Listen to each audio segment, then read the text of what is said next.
Good morning সবাইকে। আজকে আমরা যাবো আর কি চিল্কা আর কি। তো আমরা যথারীতি যখন পুরী বেড়াতে আসি বা অন্যান্য জায়গা সাইড সিন করি, তো আমাদের বরাবরই জানি আমরা ওটিডিসির বাসে কিন্তু আমরা বেড়াতে যাই।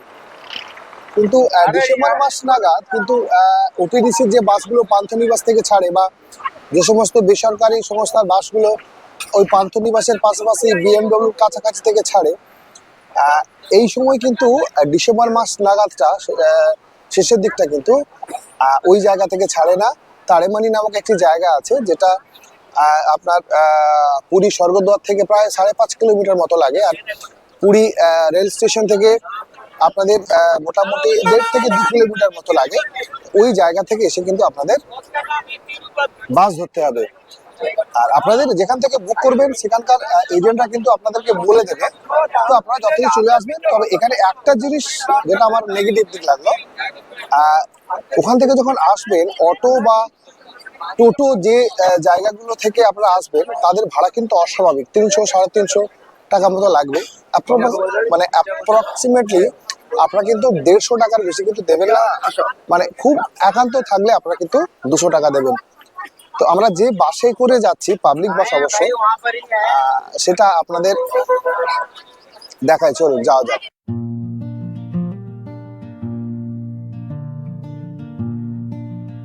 এই হচ্ছে চিল্কা হ্রদের হচ্ছে ফার্স্ট লুক। এখানে সব অনেক হচ্ছে আপনাদের আমাদের মতো পর্যটকরা আছেন আর কি। সবাই সেফটি গার্ড বা জ্যাকেট যাই বলেন বা পরে আর কি যাচ্ছে। আর এখানে চাপলে অনেকটা আমার ওই মুকুটমণিপুরের মতো অনেকটা ফিল লাগে। এখানে বোটগুলোকে ততটা ভাবে সেরকম ভাবে মেনটেন্স এরা করছেই না দেখে যতদূর মনে হচ্ছে। কিন্তু আপনি যদি মুকুটমণিপুরে যান, মুকুটমণিপুরের এই ভাইবটাই পাবেন, কিন্তু আরো পরিপাটি পাবেন।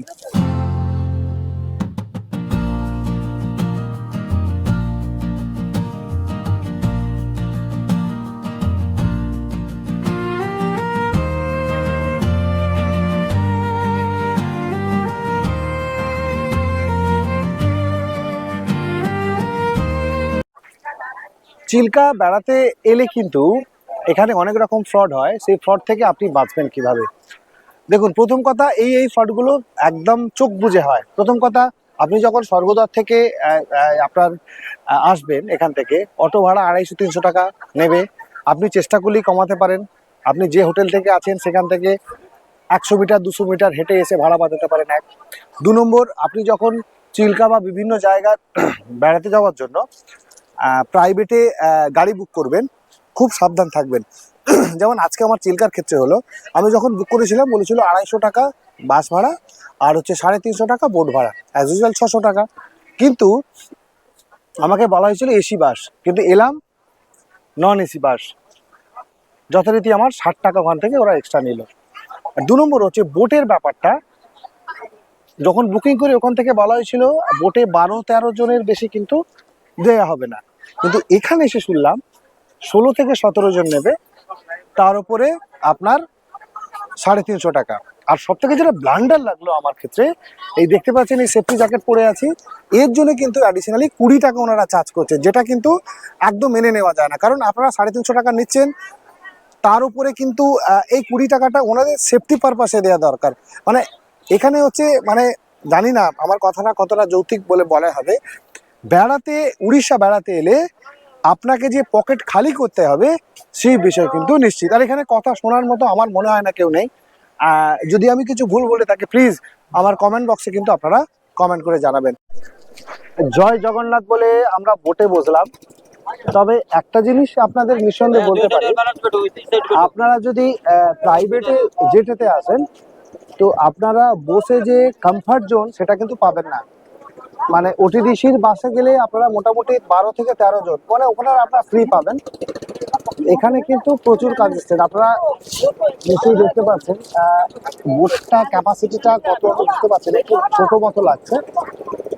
তো এই দিকটাই, বাকি বা ওভারঅল এক্সপিরিয়েন্স পরে আপনাদের বলবো। তো বোটে বসার এক্সপিরিয়েন্স হচ্ছে এইটুকু। তোমার চোখে আকাশ দেখি, তোমার হাসিতে দিন গুনি, আলো ছায়ার খেলা, তোমায় ঘিরে মেলা, সবই যেন তোমার জন্যই। তুমি আকাশ, তুমি বাতাস, তুমি আমার ছায়া পাশে, চিরদিন তোমার কাছে থাকবো আমি একা একা।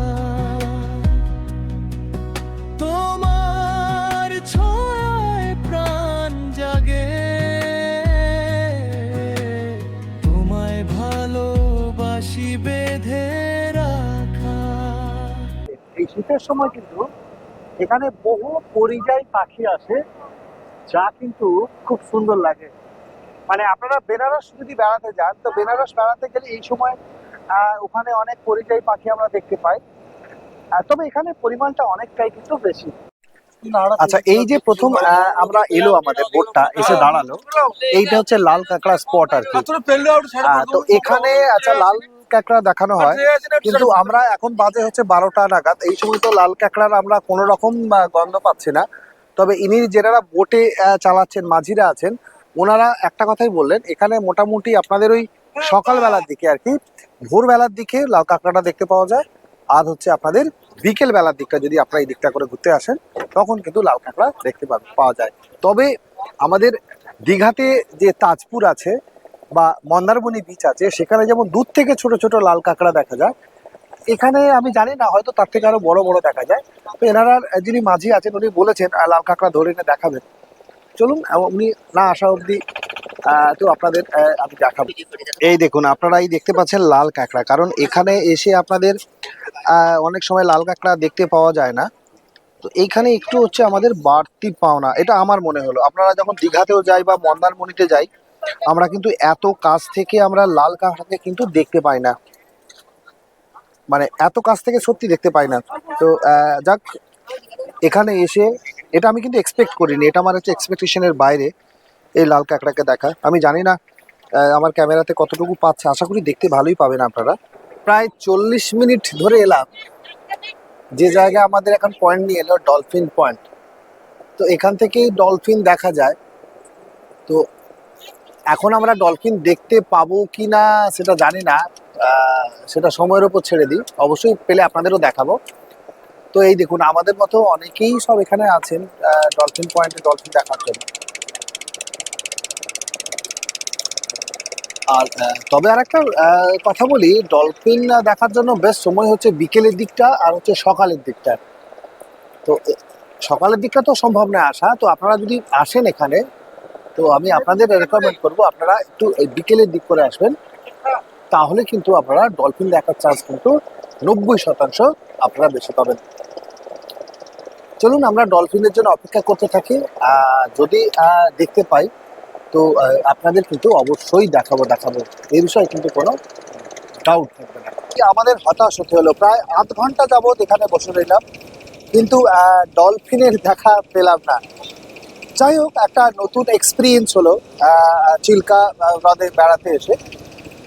তো আপনারা যখনই আসবেন, একটা জিনিস মাথায় রাখবেন, মনে কখনোই ভেবে আসবেন না আপনারা ডলফিন দেখতেই পাবো, তাহলে কিন্তু খুব হতাশ হবেন।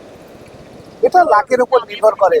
আমরা যখন সুন্দরবন বেড়াতে যাই, একটা প্রত্যাশা থাকে যে রয়্যাল বেঙ্গল টাইগার দেখবো, এখানে সেম কিন্তু। তো এরপরে আমাদের একটি আইল্যান্ডে নিয়ে যাবে। তো চলুন, এখান থেকে চিল্কা লেকের সৌন্দর্য দেখতে দেখতে আইল্যান্ডের দিকে যাই।